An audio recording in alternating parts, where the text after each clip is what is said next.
Buenas tardes a todos, bienvenidos a la clase. Buenas tardes, doctora.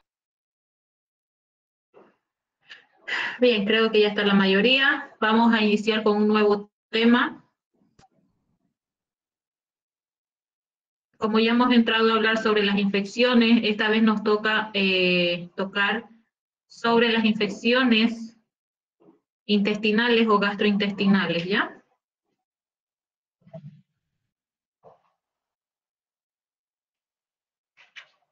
¿Se ve en sus pantallas el tema?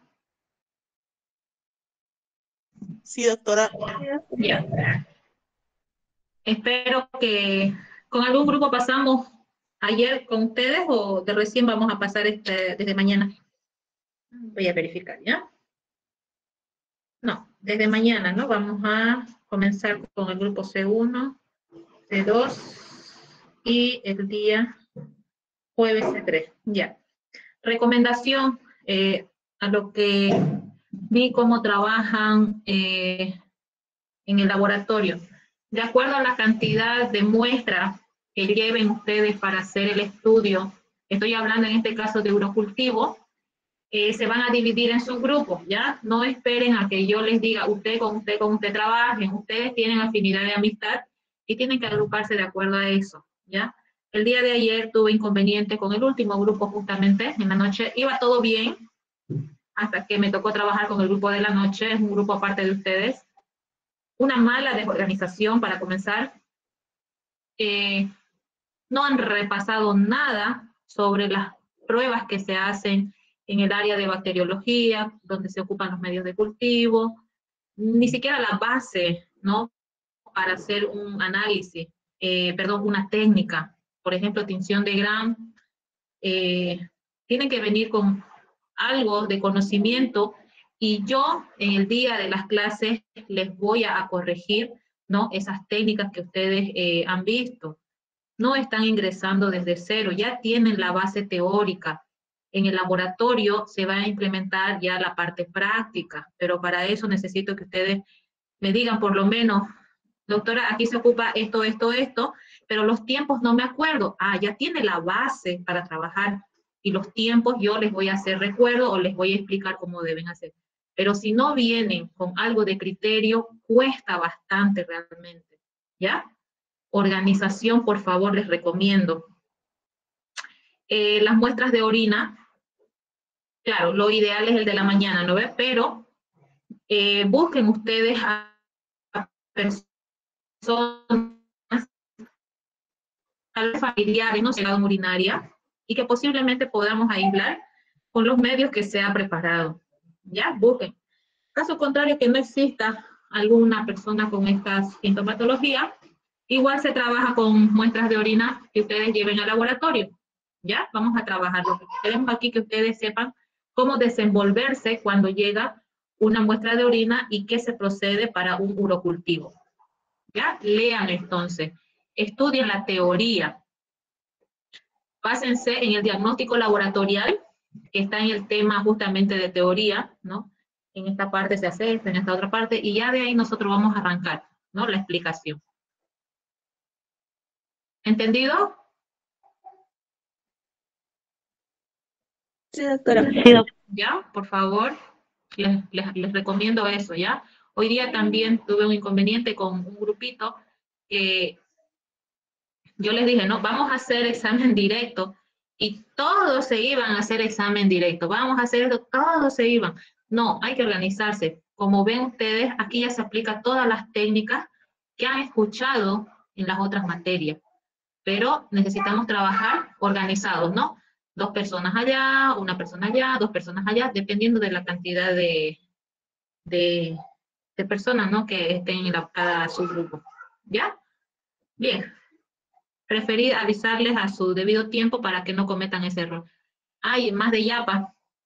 Algunos sembraron por duplicado, cosa que no han dejado medio de cultivo para otros subgrupos. Entonces, ahí totalmente se ve una mala desorganización, a pesar que yo se los he identificado. Aquí va a trabajar muestra 1, muestra 2, muestra 3, entonces tenían todo su material identificado. Ni aún así supieron trabajar en orden, ¿ya? Entonces van a tener mucho en cuenta el consejo que les estoy dando.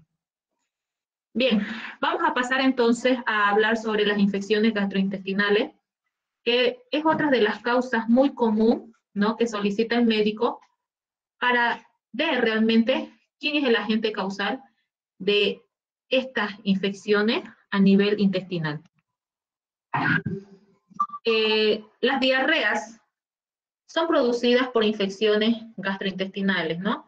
Son muy frecuentes y presentan una mayor morbilidad y mortalidad en poblaciones infantil, ancianos y personas inmunodeprimidas. Esas son las 3 poblaciones afectadas con este tipo de infección.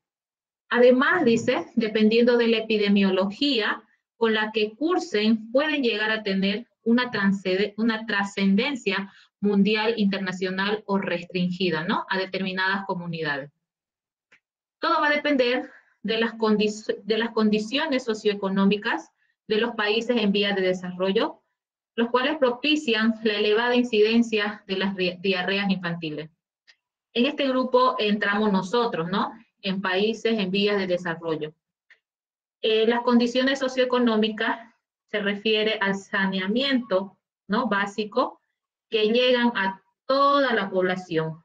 Hay pueblos que todavía no cuentan con un buen alcantarillado o tal vez baños de letrina, siguen ocupando espacios donde haya sitios para defecar, ¿no? Entonces, no estamos cumpliendo con lo que otros países ya bajo protocolos estandarizados utilizan, ¿no?, para minimizar este riesgo justamente de infecciones. Otra de las causas es que se da por las exportaciones de alimentos, ¿no?, y pueden dar lugar a las toxinfecciones alimentarias de repercusión internacional. Los alimentos que se exportan, la mayoría viene con conservantes, sí, pero la garantía de la calidad de esos productos, la inocuidad de esos productos, se alteran al momento de no cumplir con la cadena, ¿no?, de conservación, tal vez la temperatura, el grado de humedad, el modo de cómo se transporta el alimento. Entonces, todos ellos llegan a ser factores para que justamente sufra una contaminación estos alimentos. Y obviamente, al ser ingeridos, algunas de esos microorganismos pueden generar toxinas y son esos compuestos que llegan a evidenciar, ¿no?, la presencia de una infección intestinal a causa de toxinas. Los crecientes movimientos de la población por el turismo y la emigración también es considerado como una causa para que exista, ¿no?, una proliferación en sí o una contaminación, ¿no?, o un transporte, un mecanismo de transporte del microorganismo causal de diarreas. Dice, están favoreciendo las frecuentes diarreas del viajero, tanto por el turismo y por la emigración, y las emergentes parasitosis importadas. ¿Ves? Como de un país o de un lugar a otro se puede, ¿no?, trasladar, podemos ser mecanismos de transporte de estas bacterias o de estos microorganismos causantes de diarrea y, ¿no?, provocar que la población expuesta sufra de estas infecciones. Y el aumento, dice, de individuos inmunodeprimidos y el número de hospitalizaciones hacen que la diarrea en pacientes con HIV positivos igual estén involucrados en este grupo, ¿no? Y la diarrea relacionada con el hospital sean patologías preocupantes en la actualidad. Cuando hablamos de diarreas relacionadas con el hospital, es que nuestro paciente ha sido colonizado, ¿no?, por estos microorganismos resistentes, ajenos a los que se ve de la comunidad, ¿no? Son resistentes, más resistentes, o presentan resistencia antimicrobiana en relación a los patógenos que se aíslan de la comunidad. Vamos a hablar un poco sobre el aparato gastrointestinal, que en este tipo de sistema hay una zona donde se encuentra flora comensal normal, buena para el organismo, ¿ya? Porque ayudan justamente al metabolismo, a la absorción de nutrientes. Vamos a describir un poco entonces de esta flora, ¿ya? Los materiales, las materias fecales del adulto sano contienen gran cantidad de microorganismos. Entonces, si nosotros hacemos un examen en fresco o un examen directo, vamos a ver millones de bacterias, pero son bacterias buenas. A estas bacterias se les considera como flora comensal. Se coloniza principalmente en el colon y parte terminal del íleon. El duodeno y yeyuno contienen escasa flora. De que hay bacterias, sí, pero en escasa cantidad. Y el estómago es estéril debido al pH, ¿no? Estéril. La flora fecal es importante para el organismo en la síntesis de determinados nutrientes y ejercen una función protectora. Entonces, los microorganismos que actúan como flora comensal tienen dos funciones. Uno, ayudan en la síntesis de nutrientes y también cumplen con la función protectora, ya que impide, dice, el sobrecrecimiento de otros organismos o microorganismos patógenos. Saben bien ustedes que al momento de ingerir un alimento, en el proceso de masticación se van rompiendo enlaces, se van rompiendo nutrientes, ¿no? Vitaminas, todo lo que el organismo necesita. Y bueno, es la primer parte donde ocurre la absorción, ¿no? De estos elementos. Luego, ese bolo alimenticio pasa al estómago. En el estómago se rompe por completo o se destruye por completo los alimentos para que se absorban con más profundidad los otros nutrientes. Los que no han sido absorbidos por la boca se van a absorber en el intestino. Y luego pasa al estómago, ¿no? En el estómago va a ser la segunda fase de absorción y degradación. La tercera fase va a ocurrir en el intestino. Gracias a las vellosidades, ¿no? Estas bacterias van a ayudar a descomponer los alimentos que no han sido destruidos en el estómago y van a favorecer a que esos nutrientes sean absorbidos, ¿no? Sean sintetizados por el organismo y luego se elimina, ¿no? Lo que ya se considera como desecho. Y como función protectora, se debe encontrar en mayor cantidad esta flora comensal porque ellos van a ayudar a eliminar al posible patógeno que quiere ingresar al organismo. Pero si la carga de los patógenos es más alta en relación a la flora comensal, pues va a ganar, ¿no? Y va a invadir toda esa zona donde se encuentra la flora comensal y es ahí donde se produce la patogenicidad de este microorganismo. Debemos considerar que la primer caquita, la primera deposición del bebé, ¿no? Del recién nacidito, es estéril, no contiene bacterias. Podemos hacer un estudio, ¿no? Tal vez un proyecto que esté relacionado con este tema, donde se hace la recolección ideal de esta primera deposición del bebé y verificar realmente si no hay desarrollo bacteriano, ¿no? Según la teoría que nos dicen. Puede ser como un proyecto de investigación. Pero aquí dice desde las primeras horas de vida, cuando el bebé ya empieza a recibir alimento, ya sea leche materna o la leche artificial, ¿no? La que se prepara, ahí ya el intestino es invadido por bacterias, ¿no? Se van colonizando porque ya está recibiendo otro tipo de nutrientes, ¿no? Está siendo expuesto al medio donde no se considera estéril, ¿no? Entonces, a modo que va recibiendo alimentos el bebé, ya se va colonizando de bacterias buenas, ¿sí? La flora fecal del lactante, el que toma leche del lactante, está constituida principalmente por bacterias anaerobias. Miren, ¿qué podemos nosotros encontrar en una S de lactante? Cuando ya está colonizado por completo con esta flora comensal normal, por bacterias anaerobias gram positivas. Aquí no les dice cocos o bacilos, ¿no? simplemente bacterias anaerobias gram positivas. Si nosotros hacemos una tinción de gram a las S de un lactante, vamos a poder confirmar realmente que estén estas bacterias, ¿no? Gram positivas, ya sea coco o bacilo. ¿Cómo nosotros nos damos cuenta que pertenecen a esta clase gram positiva? ¿Qué método aplicamos y cómo sería ese método? ¿En qué consiste ese método?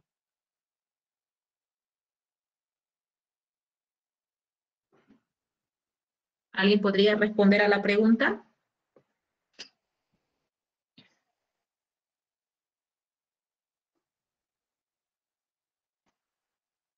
Hola. Sería realizar una tinción.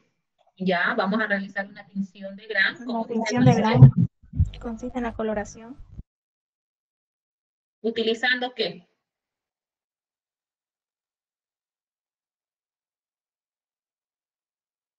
Utilizando los reactivos correspondientes, doctora, que son alcohol, lugol y safranina. Ya. Ahí podemos completar con el cristal violeta, ¿no? ¿Ya? Muy bien. Esa es la base que yo quiero escuchar, que ustedes sepan quiénes son parte de esa técnica y ahora, ¿cómo se lo debe hacer? Yo les voy a guiar, ¿no? Este colorante va en primer lugar, déjenlo actuar por tanto tiempo, el segundo por tanto tiempo, el tercero y el cuarto, así. Pero yo necesito escucharlos a ustedes, que tengan esa base, no que se queden ahí paraditos sin saber nada, ¿no? Yo necesito escuchar eso y eso es satisfactorio para uno porque podemos continuar con el procedimiento, pero si no saben, tenemos que ir al comienzo, ¿no? Al inicio de todo y demoraría también mucho tiempo. Bien, muy bien. ¿Y de qué color se van a percibir estas bacterias gram positivas? ¿Qué color vamos a esperar? Azul o violeta las positivas y rosada o rosaditas las que son negativas. Perfecto, eso vamos a esperar, ¿no? Que en la coloración, en la plaquita, se pueda ver bacterias, en este caso azul o violeta, ¿no? Azul violáceo, no sé, pero esa es la tonalidad que recibe. Como dice cristal violeta, tiene que teñirse violeta, pero en realidad se hace un azul, ¿no? Un azul medio lila, dependiendo del tiempo. Perfecto. Y en pequeña proporción, dice, podemos también encontrar Escherichia coli y Enterococcus fecali. Es una enterobacteria, ¿no? Pero en este caso es de coloración rosada, fucsia, por pertenecer al grupo de las enterobacterias. Entonces, mayor color violeta y menor proporción de gram negativas. Esa es una flora normal. Las heces del niño y del adulto contienen, dice, una flora muy heterogénea en la que los anaerobios constituyen la fracción predominante, ¿no? Las bacterias gram positivas, ya sean gram positivos o gram negativos. En pequeña proporción los gram negativos. También podemos encontrar o podemos aislar Clostridium, Bacteroides, Bifidobacterium, Eubacterium o Veillonella. Cualquiera de esos géneros, ¿no? Como parte de los gram negativos. A veces el equilibrio de la flora se altera. Aquí ya comienza la patología, ¿no? Hay un desequilibrio en la flora comensal intestinal. Se altera a causa de ¿qué?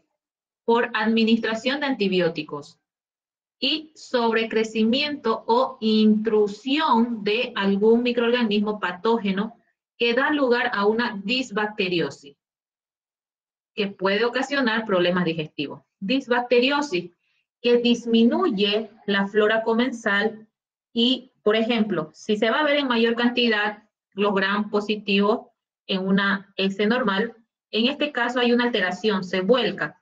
Hay más gram negativos en relación al otro. Ahí ya podemos decir que hay problemas digestivos, ¿no? Pero esto es a causa de la administración de antibióticos. Recuerden que el médico, como le digo, trabaja bajo protocolo, ¿no? Empíricos. Llega con diarrea, presenta posibles síntomas nuestro paciente para una infección bacteriana y de inmediato procede a dar antibióticos, sin esperar el análisis del laboratorio, o tal vez hace el requerimiento de un análisis coproparasitológico, ¿no? Un análisis rápido, el cual le puede orientar al médico que fuera a causa de una infección bacteriana y le administra antibióticos, ¿no? Pero no ha hecho un análisis a profundidad y puede afectar, ¿no?, en la flora comensal. Ese antibiótico puede matar a la flora normal y permitir el crecimiento del patógeno. Esa es una situación. Otro. Aquí, si el sistema inmune del paciente está bajo o tal vez nuestro paciente se encuentra ya internado durante tiempo, puede surgir una colonización de patógenos, ¿no? O contaminación con estos patógenos nosocomiales e ir y afectar, ¿no?, al equilibrio de la flora, provocando problemas digestivos. Entonces, esas son las dos principales causas para que una persona curse por una infección de este tipo, ¿no?, intestinal. Entonces, aquí tenemos un cuadro donde nos indica cuáles son las posibles bacterias causantes de diarreas, ¿no?, que provocan problemas diarreicos. Aquí podemos ver que los patógenos intestinales capaces de provocar un síndrome diarreico pueden ser a causa de bacterias, virus, hongos o parásitos, ¿no? Las bacterias solamente son responsables de un bajo porcentaje de gastroenteritis. Entonces, no siempre se va a aislar bacteria, eso nos dicen, ¿no ve? Un bajo porcentaje. ¿Quiénes son esas bacterias que provocan síndrome diarreico? Salmonella, el género Salmonella, Campylobacter, Shigella, Escherichia coli, pero hay dos en específico, dos serotipos en específico, la que es enteroinvasiva y la enterohemorrágica. De este género, Escherichia, son 5 serotipos, ¿no?, las que se consideran como agentes causales de síndromes diarreicos, pero la más agresiva son estas dos, enteroinvasiva y enterohemorrágica. El género Yersinia también es considerado como una bacteria que causa, ¿no?, diarreas. Vibrio y Bacillus cereus o Staphylococcus aureus como oportunistas.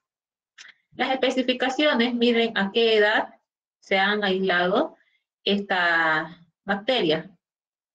En todas las edades, dicen, ¿no? Shigella, Campylobacter y Salmonella. En todas las edades. Niños, personas inmunodeprimidas o aquellas personas que estén pasando por un síndrome diarreico. Después, la Escherichia coli, pero enteroinvasiva, en adultos, jóvenes y niños. La enterohemorrágica en niños menores a 10 años. Un 50% se ha aislado este tipo de bacteria con el serotipo enterohemorrágico. Yersinia, Vibrio y estas otras bacterias en todas las edades. Los síntomas que se presentan en cada uno de ellos, en algunos son variables, otros son frecuentes, ¿no? Estamos hablando en cuestión a la producción de vómito, tal vez presentan fiebre o producen la famosa diarrea, pero el aspecto es lo que les hace diferente en cada una de ellas. Si el paciente está liberando una diarrea acuosa con sangre, sin moco, sin pus, entonces podemos sospechar que fuera a causa de la salmonela. Pero si es una diarrea o considerada disentérica, con sangre, pus, moco, entonces ahí ya podemos sospechar de un Campylobacter, ¿no? Lo mismo con la Shigella, que es más agresiva. La Escherichia coli enteroinvasiva, el aspecto que tiene la diarreíta es acuosa, muy acuosa, líquida, ¿no? Cuando vemos una Escherichia coli enteroinvasiva. Y la Escherichia coli enterohemorrágica, la S, se ve primero acuosa y luego se libera con sangre. Como dice, enterohemorrágica, va a producir hemorragias, ¿no? La Yersinia también se considera una S con moco y posiblemente presencia de sangre. El Vibrio, en este caso, puede ser muy profusa y acuosa las S. Recuerden que este vibrio es el causante del cólera, ¿no? De la famosa enfermedad del cólera. Entonces, bien líquida el aspecto de esta muestrita. Y si hablamos de los dos últimos, no tiene mucha importancia porque se consideran oportunistas. Esto puede verse en el caso de los pacientes internados o tal vez inmunodeprimidos, ¿no? Se puede aislar estas dos bacterias, pero no es tan importante, dice, salvo a que si se detectara el crecimiento, si se observara el crecimiento de estas bacterias, se debe hacer un antibiograma sí o sí para ver si no hay resistencia a los antibióticos, y si no hay resistencia no se lo informa, pero si hay resistencia sí se lo debe informar. Ya tenemos entonces dos criterios: si es resistente, sí se informa, pero si no, no se informa, ¿no? Consideramos que esa muestrita no tiene un patógeno de importancia. Los periodos de incubación de la enfermedad también nos especifica, miren, duran a 5 días, menor a 10 días, de 1 a 12 días, o sea, esto en horas, ¿no? Las diarreitas se pierde rápidamente porque no presenta muchos signos y síntomas a la vez. Y su modo de transmisión de estas bacterias, ¿cómo es? Por contaminación en alimentos. Miren, modo de transmisión: alimentos, agua y de persona a persona. Alimentos, agua, animales domésticos, fecal oral. Alimentos, agua, persona a persona. Entonces, todos ellos tienen en común que es por contaminación de alimentos. Vía digestiva es el mecanismo, perdón, la vía de ingreso de estas bacterias, ¿no? Por la digestión, ¿no? De alimentos contaminados. Luego, una vez que se descarta que fueran estas bacterias las generadoras de diarreas, podemos sospechar de un siguiente grupo, que son los virus, ¿ya? En este caso, tomamos mayor interés cuando la diarreíta, ¿no? La muestra de las S es líquida, y al hacer un examen coproparasitológico simple, ahí también podemos detectar rápidamente si hay presencia de leucocitos o no.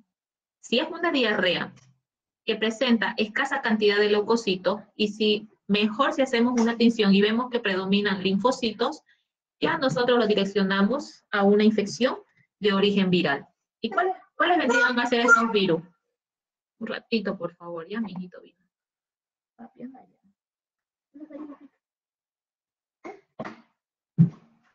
Entonces aquí podemos ver cuáles son los virus.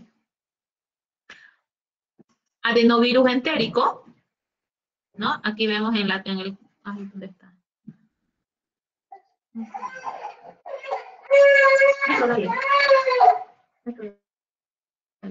Esto quiere. Ya, aquí entonces continuamos con la explicación. ¿Cuáles vendrían a ser esos virus que causan infecciones intestinales? Está el adenovirus, ¿no? Este se manifiesta en niños pequeños. El periodo de incubación es hasta 12 días. Y el modo de transmisión es nosocomial en el hospital, ¿no? A través también de una vía digestiva, que es el ingreso del virus, y se aloja, ¿no? En la zona donde descarga su acción patógena. Entra a una célula viva y de ahí empieza a hacer, ¿no? Su acción patógena. El virus Norvals, en este caso, la población afectada son niños mayores y adultos, ¿ya? Aquí la enfermedad dura hasta 2 días. El modo de transmisión es a través del aire nosocomial. Entonces son 2 vías de ingreso: respiratorio y digestivo. Este es el grupo de mayor importancia, el rotavirus, ¿ya? Los clasificamos en 3 grupos, grupo A, B y C. ¿Cuál es la población afectada? Lactantes y niños que empiezan a andar. En el hospital se sigue también protocolos para la identificación de estos virus. En el laboratorio en sí no se cuenta con un ambiente para aislamiento y reconocimiento de virus. ¿ya? En este caso, se toma la muestra y se deriva a un centro especializado para que verifiquen realmente si se trata o no de ese virus, aplicando métodos de aislamiento y tal vez de reconocimiento de alguna proteína del virus. Actualmente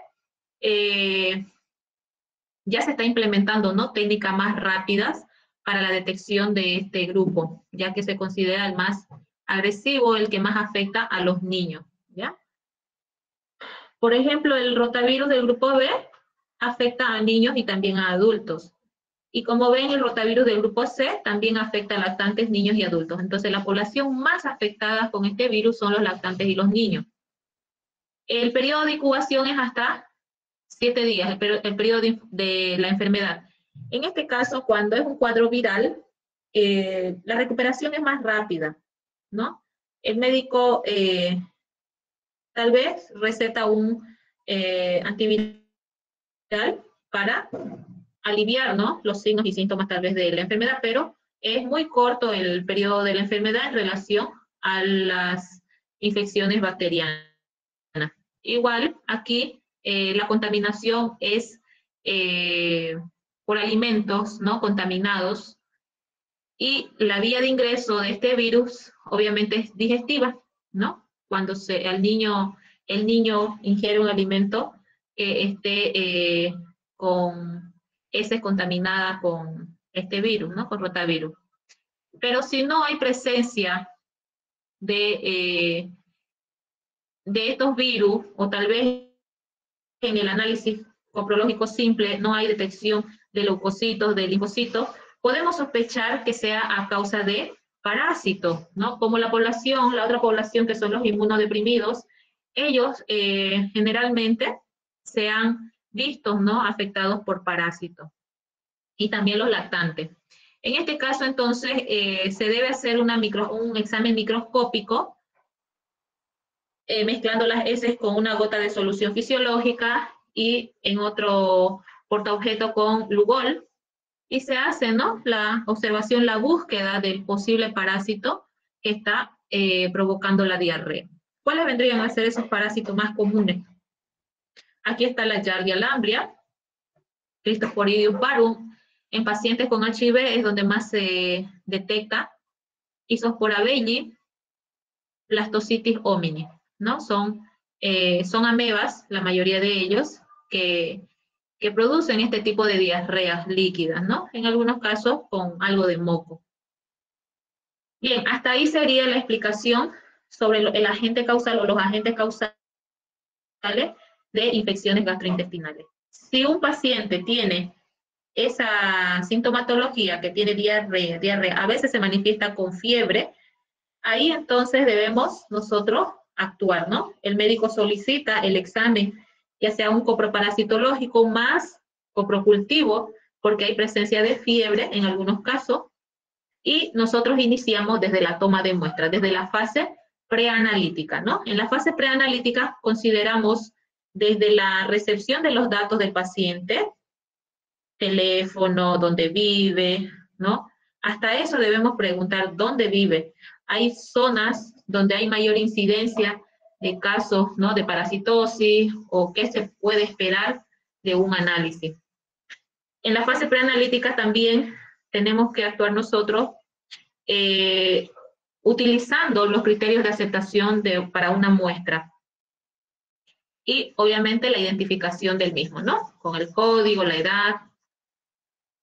Entonces aquí nos vamos a enfocar un poquito sobre las condiciones en las que debe estar el paciente para aceptar una muestra idónea de heces fecales. Si el paciente está con diarrea, se le explica, ¿no?, cómo debe ser la toma de muestra. Puede utilizar una vacinilla o simplemente poner un papel y encima un plástico limpio, nuevo si es preciso, y defecar en ahí, ¿no? Y con la palita o la cucharita que contiene el frasco estéril de boca ancha, se recolecta la parte donde se vea más indicativa, ¿no? Más acentuada para una infección, si hay presencia de moco, sangre o lo que podamos ver macroscópicamente, se recolecta, ¿no? Se le dice, si ve que hay presencia de esto, entonces lo recolecta, lo alza con la cucharita y lo deposita en el frasco, si fuese diarreica con moco, pero en el caso que fuera bien líquida, ahí, miren, aquí nos sugiere utilizar una jeringa, porque no se debe llenar todo el frasco, eso le debemos decir, ¿no? Tiene que ser una muestra representativa, nada más. Y si el aspecto de la S es pastosa o blanda, ahí le decimos como al tamaño de una semilla de durazno o una pepa de, bueno, ese tamaño se dice, ¿no? Con la cucharita, entonces se recolecta y se deposita, pero no dejar con la cucharita, eso también tenemos que ver, solamente se deposita y se descarta. Ese es el modo de recolectar unas heces. Pero, ¿cuáles vendrían a ser los criterios de aceptación? Tenemos que indicar o informar al paciente que no consuma alimentos que pigmenten las heces, ¿no? 1. 2. Tratar de que no contamine con orina las heces. Hay casos que llegan así y nosotros las rechazamos, ¿ya? Debemos decirles que trate de no contaminar con orina las heces. 3. Preguntar si están con algún tratamiento de antibiótico, ¿no? En qué día de su tratamiento está y qué está consumiendo. Luego, otro criterio de aceptación para un coprocultivo, ¿qué podemos considerar en este caso? Que no utilice laxantes, que no utilice ningún producto, ¿para qué? Defeque. ¿Por qué? No sé si les pasó alguna vez a ustedes, ¿se hicieron alguna vez ustedes análisis de ese? Tal vez un coproparasitológico simple. Alguien que tenga la experiencia, no sé, los escucho. Cuesta, ¿no? Recolectar esta muestra. No sé qué pasa con nuestro organismo. Cuando nos solicitan ese fecales, justamente no tenemos ganas de hacer. ¿O no les ha pasado? Sí, doctora, incluso hasta la muestra de orina. A ver, hasta eso, miren, que es más fácil todavía. En las heces, a veces el paciente, para no demorar su resultado, utiliza, ¿no? Laxantes. Y eso se ve claramente en el microscopio. Se ven como gotas de grasa o algún otro artefacto, pero que no es una muestra ideal. Igual la consideramos como criterio de rechazo, ¿ya? Se le solicita al paciente que no utilice ningún medicamento para facilitar la toma de muestra, ¿ya? Eso es importante. El tiempo también, ¿no? El tiempo de recolección. Van a escuchar ustedes a sus pacientes, yo siempre tengo dificultad en hacer, ¿cómo le dicen a ese problemita? A ese detalle que el paciente no defeca lo normal. ¿Estítico? No es cólico. ¿Estítico? Eso, ¿cómo dijo? Estítico. Eso, estítico. O sea, creo que es psicológico eso, ¿no? A lo que analizo yo. Soy estítico, doctora, yo solo hago por la noche, digamos, ¿no? Y no puedo recolectar en la mañana, póngase en el caso. Entonces, ¿cómo le indica a su paciente que guarde esa muestra? Le dice, ¿no? Envuélvalo, póngalo en el refrigerador a temperatura de tanto a tanto y tráigalo al día siguiente. O en el caso de que yo siempre defeco, tengo el tiempo de traérselo por las tardes, o no sé, siempre pasa algo, ¿no ves? Lo ideal para aceptar una muestra es de 4 horas, ¿no? De defecar, de depositar al frasquito, esperamos 4 horas, obviamente en la conservación a la temperatura que está establecido, y llevar al laboratorio. Aún sirve para hacer el análisis, pero si pasa mucho tiempo, podemos encontrar los parásitos, sí, pero ya no en su forma viva, ¿no? Solamente la morfología podemos nosotros identificar. Y si se tratara de amebas, en ese caso se le dice, ¿no?, al paciente que tiene que ser muestra fresca para ver la motilidad y todo eso, ¿no? Entonces, esos son los criterios de aceptación, ¿ya? En caso que su paciente sea estítico, tenemos que darle las condiciones también, no podemos rechazarla su muestra, porque les cuesta, ¿no?, recolectar esa muestrita. Entonces hay que tomar esos criterios de aceptación, ¿ya? Una vez cumplido todos esos criterios de aceptación, pasa a la fase analítica, donde se va a hacer el análisis correspondiente utilizando las técnicas que han aprendido ustedes en el transcurso de estos semestres, ¿no? Entonces, ya está aceptada la muestra en el laboratorio, identificada. ¿Qué es lo que se hace en primer lugar? Un examen macroscópico referente al aspecto, color, consistencia y entre otros, ¿no? Y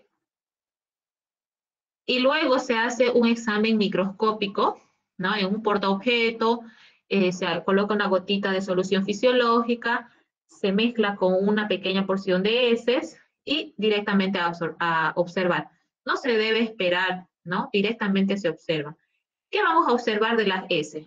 Presencia de leucocitos, tal vez, presencia de hematíes, tal vez de parásitos, levaduras, ¿no? Son los más importantes dentro del análisis en fresco. Y una tinción de Gram.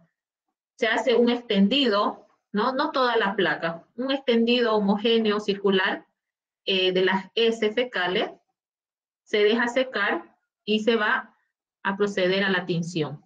¿Ya? ¿Para qué? ¿Cuál es la finalidad de hacer una tinción de Gram? Justamente para ver qué flora está predominando.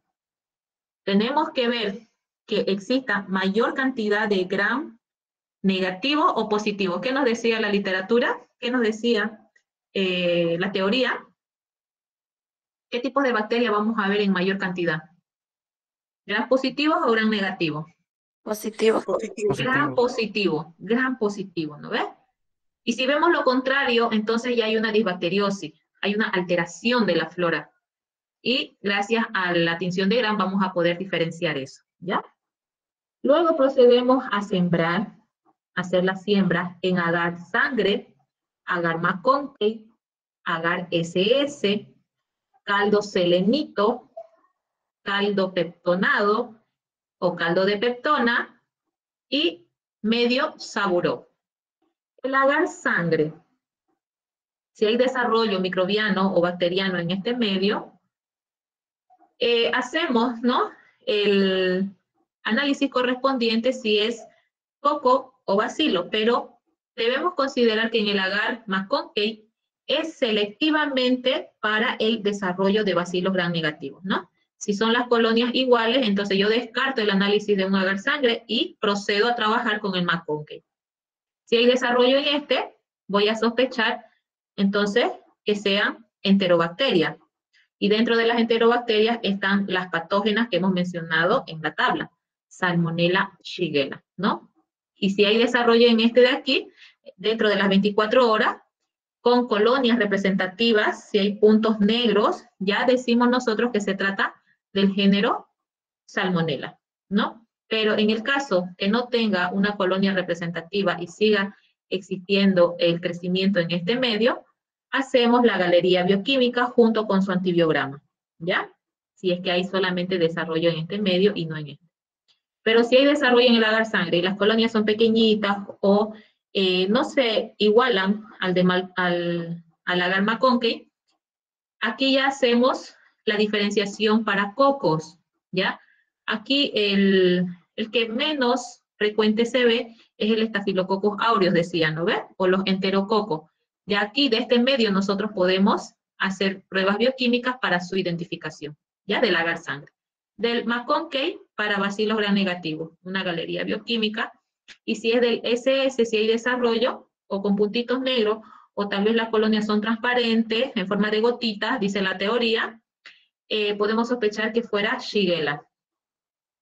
Llega entonces la muestra y también debemos sembrar en caldo selenito, es un medio de enriquecimiento, ¿no? La Shigella necesita un tiempo más para su desarrollo, entonces aquí nosotros sembramos y hacemos nuevamente la resiembra en agar SS para descartar o confirmar que sea, ¿no?, la presencia o el agente causal, la Shigella. Caldo pectonado, medio de enriquecimiento para vibrio.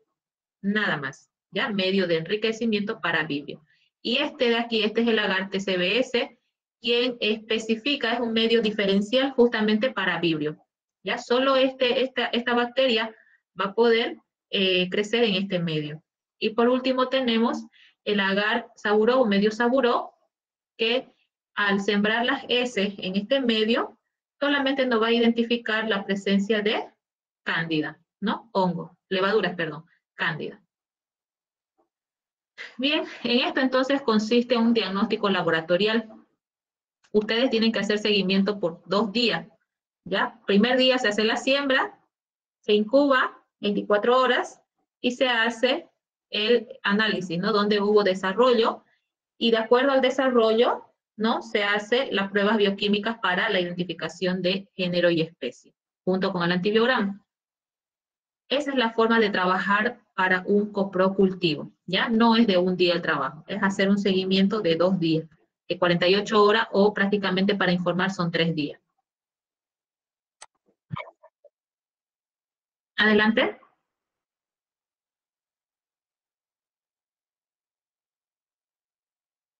Las bacterias anaerobias, perfecto. En el agar sangre, agar chocolate, ¿ya? Son medios donde pueden desarrollar bacterias que posiblemente sean un poco exigentes en cuestión a su medio de respiración, ¿no? Anaerobias, ¿qué dice?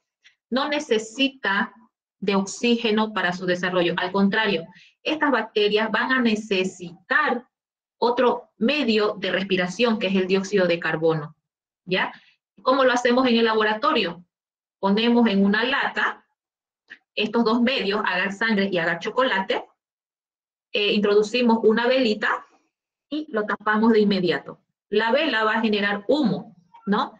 Ese humo, hay presencia de dióxido de carbono, o se genera el dióxido de carbono, disminuyendo la concentración de oxígeno y aumentando este compuesto. Y es así como se obtiene el desarrollo de las bacterias anaerobias. Hay otro equipo más específico, que son las jarras de gas pack. Estas jarritas ya están diseñadas para ambientarlo en ese medio de dióxido de carbono, ¿ya? Pero hasta el momento seguimos utilizando el otro método, el más común, con la velita y apagándolo, ¿ya? ¿Se entiende la explicación? ¿O no lo entienden?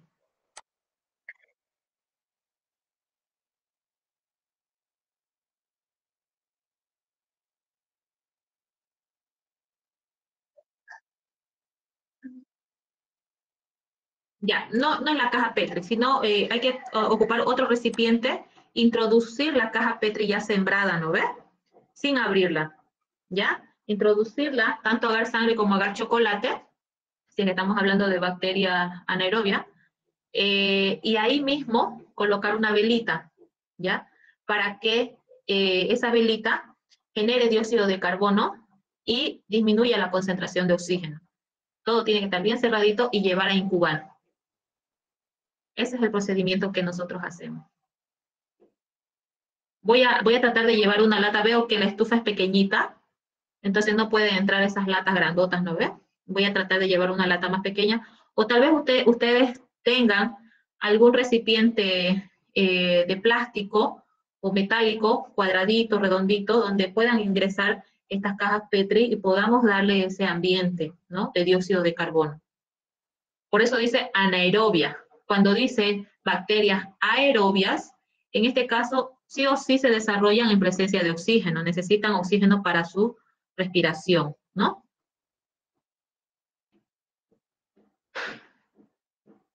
Bien, lo vamos a aplicar entonces eso en el laboratorio, ¿ya?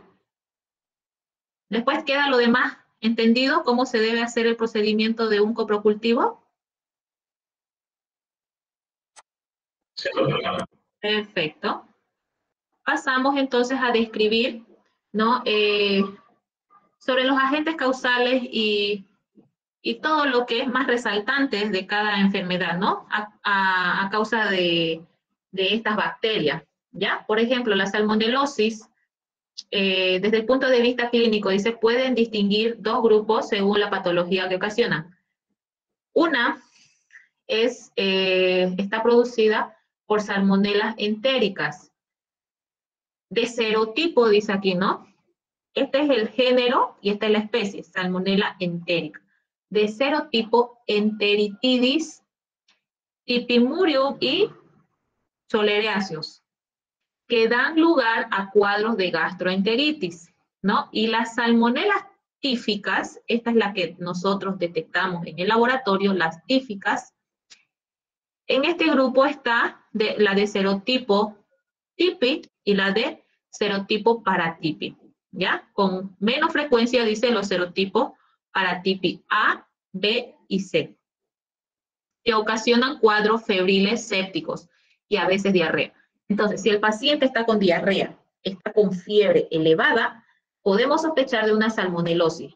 Pero en el área de cultivo, a veces no se puede aislar a esta bacteria porque como es tan agresiva, puede pasar al torrente sanguíneo y dejar sus antígenos, ¿no?, patógenos en el torrente sanguíneo. En el laboratorio muchas veces recurrimos a técnicas serológicas, ¿ya? Utilizamos suero del paciente y agregamos gotitas del reactivo para la determinación de estos serotipos, ¿ya? Typhi y Paratyphi. Si hay una reacción positiva, obviamente que el paciente ha pasado por una infección por salmonela.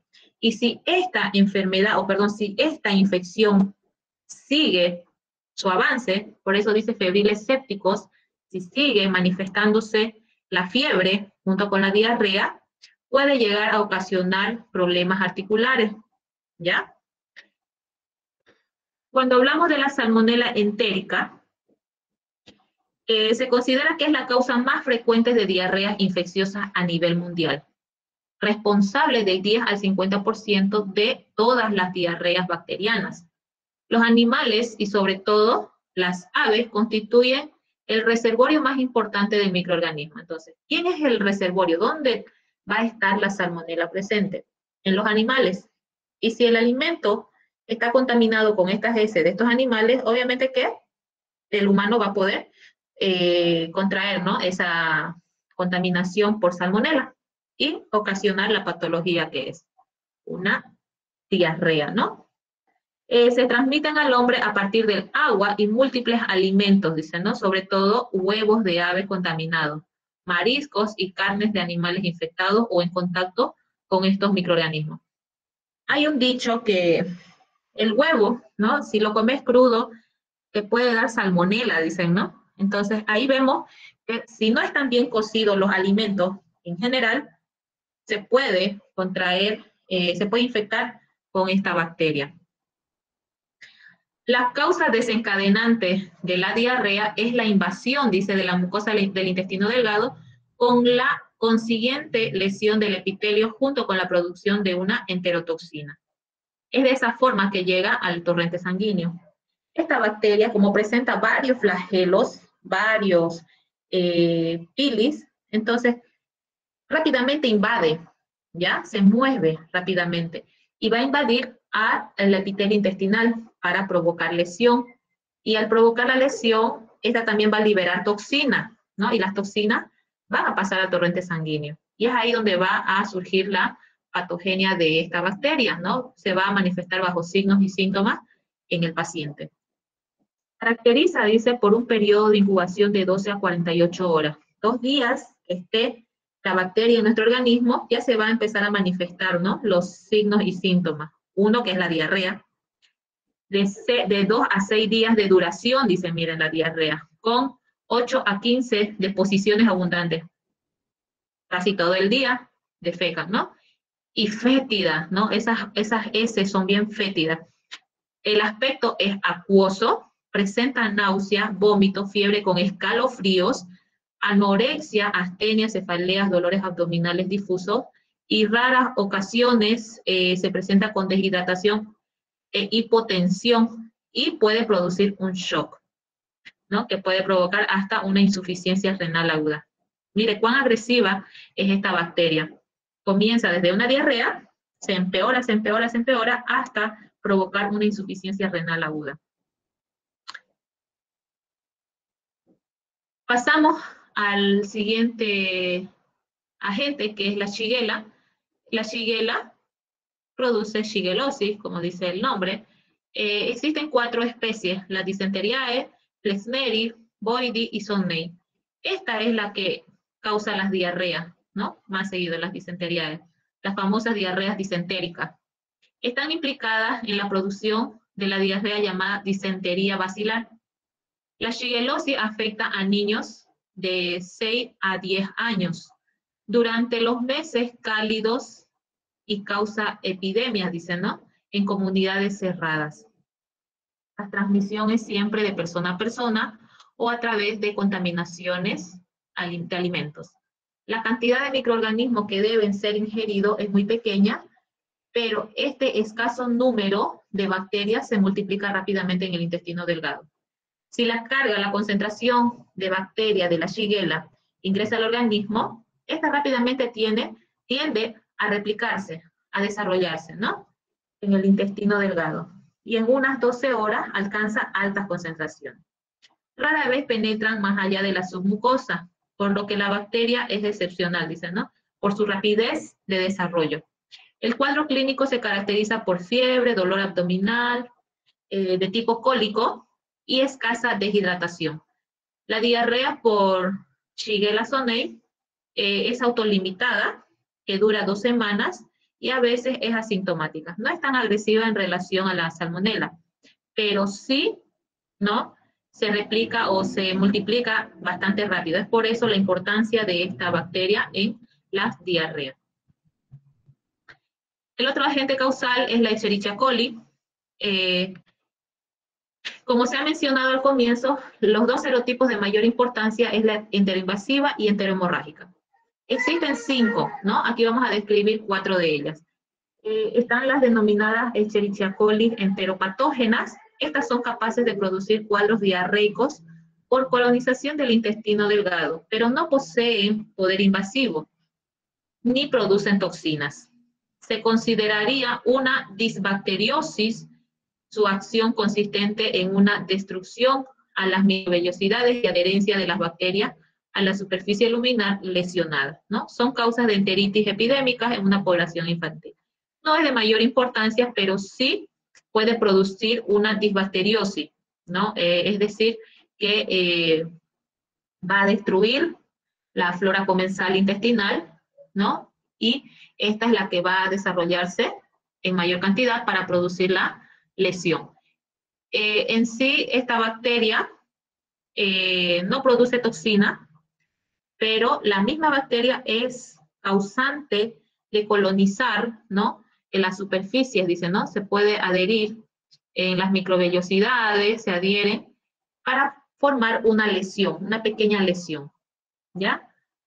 A diferencia de las Escherichia coli enteroinvasivas, estas sí pueden penetrar en las células epiteliales del intestino. Como dice su nombre, enteroinvasiva. Invaden células del intestino de forma que lo hace la Shigella. Esta bacteria produce un cuadro similar a la disentería basilar. Obviamente, si hay destrucción de células epiteliales del intestino, va a haber, ¿no? Liberación de moco, sangre, pus tal vez, porque se forma una herida, y eso se ve en las heces, ¿no? En las diarreas. Luego tenemos las Escherichia coli enterotoxigénicas, el otro serotipo. Dan lugar a una diarrea de tipo colérico por activación de la adenilciclasa y secreción de fluidos con pérdidas de agua y electrolitos. La típica diarrea del turista, es la diarrea del viajero, así se le considera la enfermedad, ¿no? La famosa diarrea del viajero. Está causada principalmente por cepas de Escherichia coli enterotoxigénica, así como la diarrea del trópico y la enteritis del lactante. El agente causal es la misma, ¿no? Escherichia coli enterotoxigénica. Como dice su nombre, esta bacteria va a liberar ciertas toxinas para que se manifieste, ¿no? La patología en el humano, pero a causa de sus toxinas, no a causa de la misma bacteria que se va a alojar, sino de sus toxinas. Ese es otro punto que deben ustedes considerar. Si la bacteria es generadora o productora de toxinas, si es productora de enzimas o el poder patógeno es de sí misma, ¿no? Que gracias a su morfología se va y se une a la célula para hacer daño. Hay otras que solamente liberan enzimas y esas enzimas son las que van a dañar al humano o las famosas toxinas, ¿no? Que generan las bacterias igual dañan al humano. Es en este caso, ¿no? Las enterotoxigénicas. Luego se ha visto la famosa Escherichia coli de serotipo enterohemorrágica. Este tipo de serotipos son productoras de colitis hemorrágica, esa es la enfermedad que provoca, ¿no? Colitis hemorrágica o diarrea sanguinolenta con ausencia de fiebre. En la salmonela es con fiebre, en esta es sin fiebre, ¿ya? Estas cepas pertenecen al serotipo O157 y H7, ¿ya? Somático flagelar. Serotipo somático flagelar. Bien, el otro grupo, el otro género es el vibrio. Pero ¿quién en específico? ¿No? El de cólera, vibrio cholerae, es el agente causal del cólera, enfermedad diarreica aguda. La diarrea se debe a una enterotoxina elaborada. En este caso no es la bacteria en sí, sino sus toxinas que elabora la que hace daño al humano, ¿no? La que genera la diarreíta. Por la bacteria dice después de haber colonizado el intestino delgado. La infección puede dar lugar a portadores asintomáticos, cuadros leves de diarrea o bien el cuadro clásico de comienzo agudo, con diarrea acuosa profusa, escaso dolor abdominal y ausencia de fiebre. No hay fiebre en este caso. En los casos graves puede provocar voz inaudible, calambres musculares, shock hipovolémico y acidosis metabólica, si fuese grave. En la historia, ¿no? Se escucha bastante de la enfermedad del cólera, que ha sido una epidemia fuerte, donde han muerto varias personas, ¿no? Y había sido a causa de esta bacteria, ¿ya? El paciente dice puede fallecer en pocas horas, ¿ves? Puede fallecer en pocas horas, porque le da un shock hipovolémico, un descontrol de todo su sistema. O desarrollar, dice, insuficiencia renal por necrosis tubular aguda. Hasta necrosis, miren, produce. El vibrio Parahemolyticus es un microorganismo halófilo que con frecuencia se encuentra en el agua del mar, depositado en el fondo marino, dice, ¿no? Durante el invierno. Por encima de los 14 grados centígrados abandona el sedimento y parasita el zooplancton. Este de aquí es alimento para los peces, ¿no? Para los seres que están en el agua. Entonces esos peces ingieren ese zooplancton ya contaminado, al igual que los mariscos. ¿Y quiénes son los que comen esto? Los humanos, ¿no? Y si está contaminado, este vendría a ser entonces el reservorio para esta bacteria y el huésped susceptible, el humano, donde le provoca una diarrea aguda debido a la ingestión de estos pescados y mariscos crudos, ¿no? Que no se han cocido. Es propia de países en los que se incluye el alimento de pescado crudo, como en el caso de Japón. Bueno, ahora en todos los países que tienen allegado o tienen este producto, ¿no? Hay más incidencia de diarreas a causa de esta bacteria, ¿no? La sintomatología incluye, dice, calambres abdominales, náuseas, vómitos, cefaleas y fiebre. No es tan grave, pero sí se puede considerar, ¿no? Como una infección. El Campylobacter, en este caso el Yeyuni, es causa frecuente de diarreas, especialmente en climas cálidos y en niños menores de 2 años. Su mecanismo de acción es invasivo, pero se ha comprobado la producción de una toxina termoestable en algunos casos. La epidemiología es semejante a la salmonelosis en muchos aspectos, ¿no? Los brotes epidémicos se suelen producir por contaminación de la leche, agua y alimentos, ¿no? A partir de un reservorio animal. Aunque se puede transmitir también de persona a persona, esta infección se suele producir en el intestino delgado y en ocasiones afecta al colon. En otros casos puede provocar una bacteriemia y es frecuente un episodio agudo de diarreas aquí dice, ¿no? Es frecuente un episodio agudo de diarrea de pocos días de duración con escasa afección del estado general. Otras veces cursa con fiebre alta, escalofrío, dolor abdominal, mialgia, diarrea acuosa, sanguinolenta, sobre todo en niños menores de 2 años. Luego tenemos el género Yersinia. Su incidencia es del 1%, muy poca la incidencia, ¿no? Pocas las probabilidades de aislar Yersinia en una muestra diarreica, pero sí es, ¿no?, de importancia porque este tipo de bacterias la podemos aislar de alimentos contaminados o de carne, leches y derivados, ¿no? Los serotipos O3 y O9 son los más abundantes. Una vez ingerida, la Yersinia invade el epitelio intestinal y produce dolor abdominal, fiebre y a veces diarrea líquida mucopurulenta. En las infecciones graves, el cuadro clínico puede imitar a una disentería basilar o una diarrea acuosa y sanguinolenta, ¿no?, de breve duración, o bien una apendicitis aguda. Esos vendrían a ser la sintomatología y cuadro clínico que puede ocasionar el género Yersinia. Por último tenemos al virus más principal que causan estas diarreas o estas infecciones gastrointestinales, ¿no? Más que todo, lo podemos nosotros tomar en cuenta como agente causal cuando nuestro paciente ha estado internado o expuesto a los ambientes hospitalarios, como dice aquí, de epidemias nosocomiales, ¿no? Se transmite por vía oral, fundamentalmente, ¿no?, por contaminación. Los virus invaden el epitelio intestinal y producen un efecto citopático que se manifiesta por una intensa diarrea de duración variable, acompañada de náuseas, vómitos, fiebre. Una linfocitosis es quien no garantiza que sea de origen viral la infección intestinal y puede haber una deshidratación grave. La linfocitosis podemos detectarlo a través de un análisis de sangre llamado hemograma o de la misma muestra de ese se puede ver la presencia de leucocitos y en pocas veces se puede diferenciar, ¿no?, si son mononucleares o polimorfonucleares. Si hay mayor cantidad de mononucleares en una muestra de ese, ya consideramos que es viral, una infección viral, pero si hay presencia de polimorfonucleares en las S, consideramos que sea de origen bacteriano la infección. Y con esto finalizamos nuestro tema de hoy. ¿Preguntas?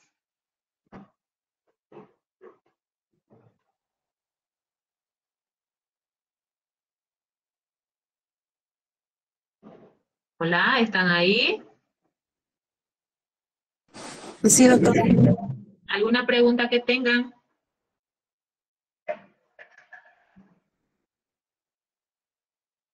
Muy largo, van a decir.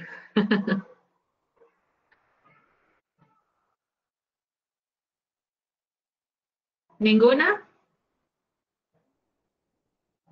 Ninguno. Todo claro, doctora. Bien.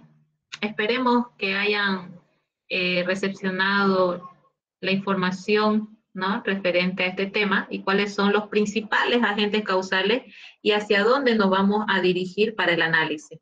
¿Ya? Esto lo vamos a aplicar en el laboratorio igual. Han preparado su medio agar sangre, su medio SS. Esta semana espero que todos los grupos hagan una pequeña cuota o un esfuerzo más, por favor, para comprar el medio McConkey, porque es esencial. En todo lo que es el diagnóstico laboratorial de diferentes muestras, se ocupa el McConkey, porque es una familia que está bien expandida, tanto en la comunidad como en el hospital, y tienen de importancia porque presentan mayor resistencia a estos microorganismos, ¿ya? Bien, no les quito más el tiempo. Nos vemos para las clases de laboratorio. Van a traer sus materiales. María Luisa, ¿quiere decirnos algo? Buenas tardes. Muy buenas tardes, doctora. Disculpe una consulta. Los mapas conceptuales los vamos a hacer en un jabón o hoja de cuaderno, doctora, disculpe. ¿Y hasta qué tema tenemos que hacer? Ya, eso yo lo dejo a su consideración. Pueden hacerlo en hoja de cuaderno, papel bond o tal vez como es extenso el tema, pueden ocupar una hoja más amplia para poder desarrollar más completo su mapa. La cuestión es que ustedes mismos se organicen, ¿no? Puntos por punto, concepto, ¿no? Introducción, perdón, toma de muestra, diagnóstico laboratorial, situaciones clínicas o patologías que se producen en cada tema, ¿no? Lo que se detalla. ¿Ya? Pero ese es el objetivo, que ustedes puedan organizarlo mejor el tema en un mapa conceptual. Y doctora, El tema número 2, les dije, ¿no ve? Todo va a ser mapa conceptual, ¿no ve?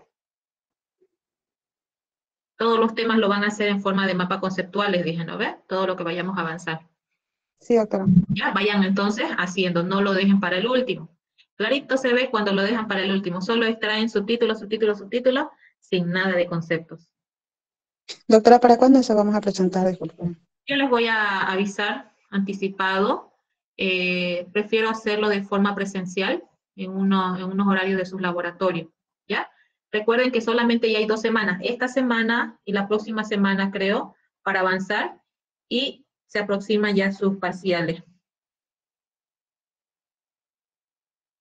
Ya, doctora, gracias. Ojo que el proyecto de investigación igual tienen que presentar un avance hasta el capítulo 2.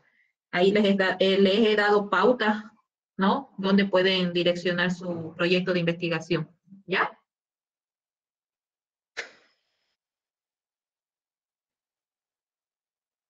Bien, nos despedimos entonces hasta el día de sus laboratorios. ¿Ya? Se cuidan. Hasta luego, doctora. Doctora, gracias. Chao. Hasta luego.